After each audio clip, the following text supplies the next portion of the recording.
কথা বলছে এটা আসলে আওয়ামী লীগ না, কারণ আমরা এই হরতালে এগুলি সমর্থন করি না, আমাদের থেকে এগুলি কোনো কিছু বলা হয় নাই। আমরা কেমনে বুঝবো? আওয়ামী লীগের আওয়াজ তো আমরা চোরা গোপ্তা টেলিফোন হ্যান ত্যান ওইটা ফাঁস সেইটা রাস এর মধ্যে ছাড়া আমরা তার শুনি না।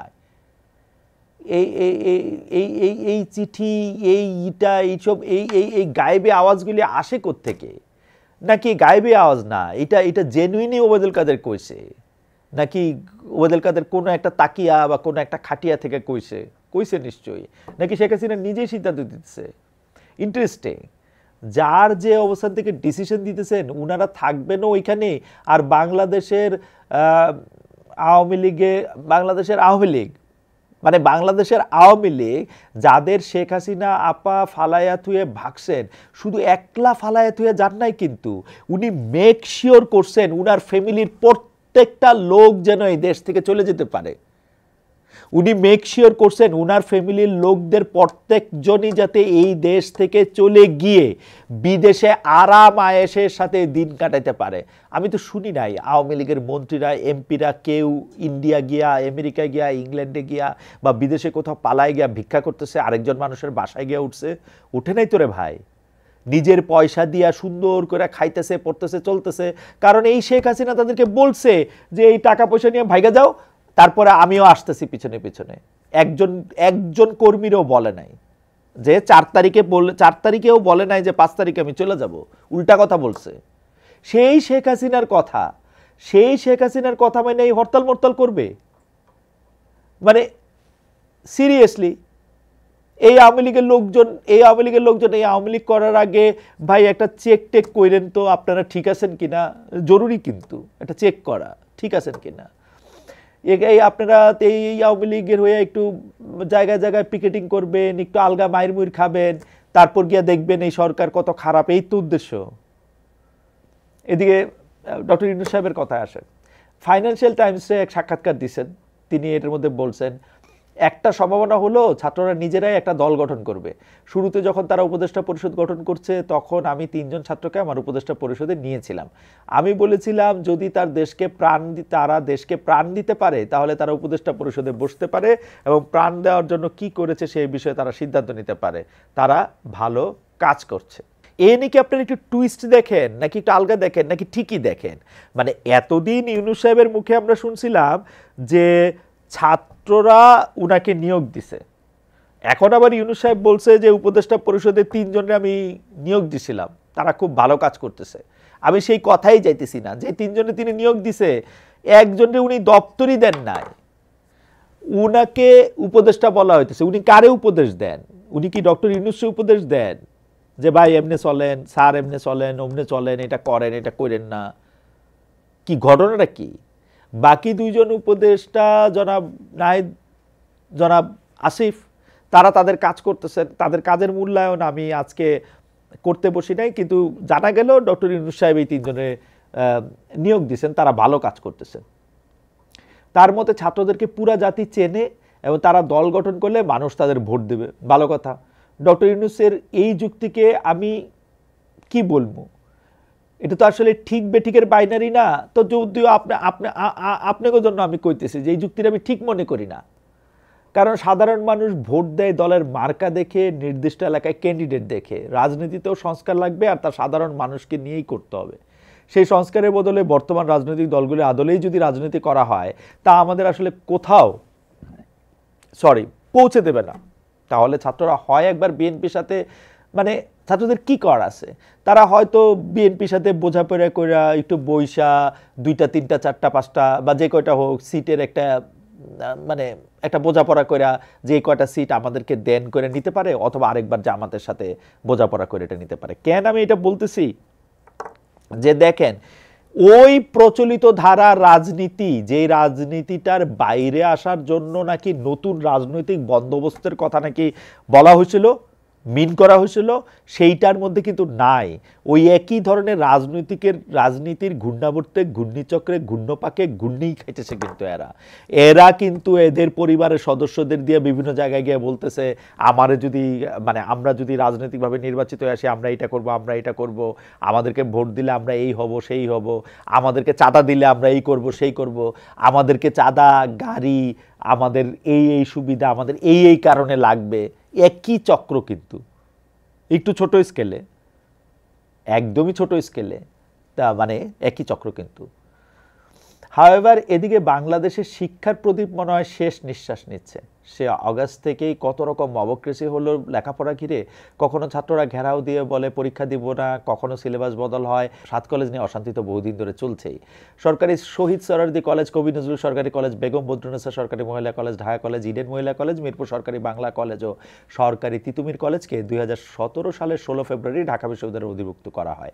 ওই সময় এটা কেন করা হয়েছিল? গত নভেম্বরে তিতুমির কলেজের শিক্ষার্থীদের আন্দোলনের সময় অন্তর্বর্তী সরকারের শিক্ষা উপদেষ্টা ডক্টর ওয়াহিদুদ্দিন মাহমুদ বলেছিলেন, ঢাকা বিশ্ববিদ্যালয়ের অধিভুক্ত করার সিদ্ধান্তটি ছিল অপরিণামদর্শী। অপরিকল্পিতভাবে অধিভুক্ত করার ফলে শুরু থেকেই কলেজগুলিতে নানা সমস্যা ও সংকট লেগে রয়েছে। যদিও 2017 সালে তখন আনুষ্ঠানিকভাবে সরকারের পক্ষ থেকে বলা হয়েছিল শিক্ষার মান উন্নয়নের জন্য এই সিদ্ধান্ত নেওয়া হয়, কিন্তু এই 8 বছরে তার কোনো লক্ষণ দেখা গেছে যায় নাই। বরং হয়েছে তার উল্টোটা। ঢাকা বিশ্ববিদ্যালয়ের দায়িত্ব নিল, কোনো মনোযোগ দেয় নাই। মনোযোগ দেয় নাই সেইটারও অনেক কারণ আছে। ঢাকা বিশ্ববিদ্যালয়ের রেজিস্টার বিল্ডিং সম্পর্কে আমাদের আমল থেকে, মানে আমি ঢাকা বিশ্ববিদ্যালয়ে পড়ছি এখন থেকে 32 বছর আগে, আমাদের আমল থেকেও রেজিস্টার বিল্ডিং ছিল ওভারওয়ার্কড। রেজিস্টার বিল্ডিংয়ে গেলে বলা হইতো যে পরে আসেন, পরে যেটাকে সুন্দরভাবে কয়েন করা হয়েছে লাঞ্চের পরে আসেন, কারণ লাঞ্চের পরে ছাড়া কাজ দেখা সম্ভব না। লাঞ্চের পরে দেখা গেল যে সেখানে কর্মকর্তারা নাই বা পালিয়ে গেছে বেশি কাজের চাপে। সেই ক্ষেত্রে 7টা কলেজের 2 লাখ শিক্ষার্থী, কয়েক হাজার শিক্ষক, তারপরে সেখানকার কর্মচারী, সকল দায় দায়িত্ব ঢাকা বিশ্ববিদ্যালয়ের উপরে দিলে সেই ঢাকা বিশ্ববিদ্যালয়ের কি দক্ষতা বা ক্ষমতা বৃদ্ধি করা আছে যে সেটা ঢাকা বিশ্ববিদ্যালয় করতে পারবে? বাতাসে কান পাতলে গুঞ্জন পাওয়া যায় যে আমার শিক্ষক আবুল হাসান মাহমুদ শামসুল আরিফিন সিদ্দিক ঢাকা বিশ্ববিদ্যালয়ের ভাইস চ্যান্সেলর ছিলেন, ঢাকা বিশ্ববিদ্যালয়ের প্রো ভাইস চ্যান্সেলর ছিলেন। আমার আরেকজন শিক্ষক অধ্যাপক হারুনুর রশিদ। অধ্যাপক হারুনুর রশিদকে যখন জাতীয় বিশ্ববিদ্যালয়ের ভাইস চ্যান্সেলর করা হলো, সেটা ঢাকা বিশ্ববিদ্যালয়ের vice chancellor Arifin Siddique sir আর জাতীয় বিশ্ববিদ্যালয়ের ভাইস চ্যান্সেলর হারুন স্যারের দ্বন্দ্ব, বা কার কত ক্ষমতা, বা সোজা বাংলায় বললে স্যাররা মাফ করেন হেডম, কার কত হেডম, সেটা দেখানোর জন্য তারা এই অকাজটা করছিলেন। যেটা এখন কেমনে ফিক্স করবে এটা বোঝাই এখন মুশকিল হয়ে গেছে। কেউ বলে 7টারে মিলে আলাদা বিশ্ববিদ্যালয় বানান, কেউ বলে একটা তো অলরেডি বিশ্ববিদ্যালয় হয়েই গেছে, এটা তিতুমির বিশ্ববিদ্যালয়টা আলাদা হয়ে যাক, কেউ বলতেছে যে এইটাকে আলাদা বিশ্ববিদ্যালয় বানান, এটাকে একটা জুলাই 36 নাম দেন। আল্লাহ জানে এটাকে কোথায় গিয়ে এটার মধ্যে এটা কি করতে পারবে। কাহিনী হলো গত রোববার 26 জানুয়ারি 7 কলেজের শিক্ষার্থীরা গিয়েছিল তাদের 5 দফা দাবি নিয়ে উপ-উপাচার্য অধ্যাপক মামুন আহমেদের কাছে, কিন্তু তিনি তাদের সঙ্গে দুর্ব্যবহার করেন। আমি অবশ্য দেখেছি দুর্ব্যবহার দুই পক্ষই করেছে। মামুন আহমেদ দুর্ব্যবহার করেছেন, ছাত্র শিক্ষার্থীরাও যারা এখানে গিয়েছেন তারাও খুব সুব্যবহার করেছেন, তা কিন্তু আমার কাছে মনে হয় না। তাদের দাবিগুলি, মানে শিক্ষার্থীদের দাবিগুলি ছিল 2024-25 সেশন থেকে 7 কলেজের ভর্তি পরীক্ষা অযৌক্তিক কোটা পদ্ধতি বাতিল করতে হবে, শ্রেণীকক্ষের ধারণ ক্ষমতার বাইরে শিক্ষার্থী ভর্তি করা যাবে না, শিক্ষক শিক্ষার্থী অনুপাত বিবেচনা নিয়ে শিক্ষার্থী ভর্তি করা, ভর্তি পরীক্ষায় ভুল উত্তরের জন্য নম্বর কাটতে হবে, 7 কলেজের ভর্তি ফি স্বচ্ছতা নিশ্চিতে মন্ত্রণালয় গঠিত বিশেষজ্ঞ কমিটির সঙ্গে সমন্বয় করে ঢাকা বিশ্ববিদ্যালয় ব্যতীত নতুন অ্যাকাউন্টে ভর্তি ফি জমা রাখতে হবে। ভাই, এখানে তারা যে সমস্যাগুলি ফেস করতেছে সেগুলির সমাধান চাইতে গেলেও, আর আপনি শিক্ষক, প্রফেসর, এত জনপ্রিয় শিক্ষক, আপনি মেজাজ হারালেন, আপনি কি জানি বলতে থাকলেন, কেমন জানি একটু ধমক দিতে থাকলেন। আমি আগে বলছি অবশ্য, ছাত্রছাত্রীদেরকে বলা হয়েছিল যে তোমরা 2 জন আসো, তাদের মধ্যে থেকে একাধিকজন আসছিল এবং তারাও বেশ একটু ধমকের সুরেই কথা বলতেছিলেন। তো তারা তো এতদিন শিক্ষকরা ধমক দিয়েছেন, এখন ছাত্ররা একটু ধমক দিবেন, এটা ঠিক আছে, কিন্তু মামুন আহমেদের মেজাজটা ছিল হচ্ছে যে একটু ডিফারেন্ট লেভেলের। মানে কেমন জানি মনে হইতেছিল যে তিনি তিনি তিনি তিনি তিনি তিনি একটু বাড়তি রাগ রেগে আছেন। এরপর ছাত্ররা সন্ধ্যা থেকে রাস্তায় নামলে উপ-উপাচার্যকে তার আচরণের জন্য ক্ষমা চাইতে হবে, তাদের 5 দফা মানতে হবে, এই দাবিতে বেশ শুরু হয়ে গেল লঙ্কাকাণ্ড। কাউন্টার দিতে নেমে গেল ঢাকা বিশ্ববিদ্যালয়ের বাহাদুররা, পুলিশ বিজিবি ভাইরা নেমে পড়ল দুপক্ষরে থামাতে। যদিও কলেজের ছাত্ররা অভিযোগ করেছে পুলিশ ভাইরা নাকি তাদের খালি পিটিয়েছে।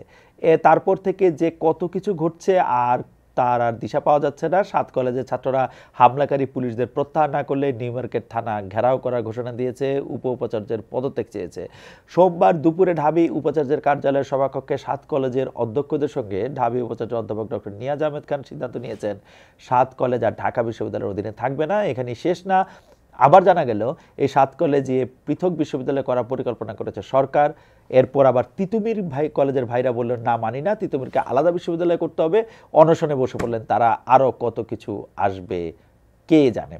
এক প্ল্যাটফর্মে দাঁড় করাতে আমরা কখনোই শিখি নাই। দেখবেন আমলাদের স্যার না বললে তারা রেগে যান, অথচ তাদের বেতন দেওয়া হয় জনগণের সেবা করার জন্য, জনগণের করের টাকা থেকে তাদের বেতন হয়। অন্যদিকে ঢাকা বিশ্ববিদ্যালয়ের নিজের অ্যাডমিনিস্ট্রেশন ঠিক রাখতেই হিমশিম খায়। তারা কোন আক্কেলে এই 7 কলেজের দায়িত্ব নিল, তাতে ঢাকা বিশ্ববিদ্যালয়ের ছাত্রদেরও নানা সমস্যা হয়েছে। এখন কথা হলো, কলেজগুলো বিশ্ববিদ্যালয় করলে এসব প্রতিষ্ঠান বিশ্ববিদ্যালয়ের জন্য তার অবকাঠামো ছেড়ে দেবে কিনা, যেসব কলেজে উচ্চ মাধ্যমিক পর্যায়ে পাঠদান চালু রয়েছে সেগুলি চালু থাকবে কিনা, এসব কলেজে কর্মরত শিক্ষক ও কর্মচারীদের ভবিষ্যৎ কী হবে, আবার ঢাকার বাইরে কলেজগুলি কেন একই দাবি তুলবে না। বাংলা একাডেমি এক আজাইরা প্রতিষ্ঠান, গত 10 বছর ধরে রক বটমের তলায়, যদি কিছু থাকে সেইখানে পৌঁছেছে। কাফকা তার বন্ধু ম্যাক্স ব্রডকে বলেছিলেন, যে কোনো কিছু যত খারাপ দশাতেই থাকুক না কেন তার চেয়েও খারাপ অসম্ভব। বছর পর বছর বাংলা একাডেমির কাজকাম দেখে মনে হচ্ছে তারা এই বাক্যের সত্যতা প্রমাণে বদ্ধপরিকর। প্রতিবার একটু একটু করে নিচে নামছে। এতদিন তো আওয়ামী লীগের চামচা, চিকা, ইন্দুর, বান্দুর, সজারো, ভোদর যারে পেয়েছে তাকেই পুরস্কার দিয়েছে। মানে যে কোনোভাবে প্রমাণ করতে পেরেছে যে সে আওয়ামী লীগ বা আওয়ামী লীগের, মানে একটা কথা ছিল সেই সময়, বাহাদুর ব্যাপারী বলে ছাত্রলীগের একজন সভাপতি ছিলেন। তো ফ্লেক্স দেখানোর জন্য কেউ কেউ এরকম বলতো, আমাকে কি জানো, আমি বাহাদুর ব্যাপারীর লগে হাঁটি। তো বাহাদুর ব্যাপারীর লগে হাঁটাটাও সেই সময় গুরুত্বপূর্ণ ছিল। আওয়ামী লীগ প্রমাণ করতে না পারলে আওয়ামী লীগের খালাতো ভাইয়ের, চাচাতো বোনের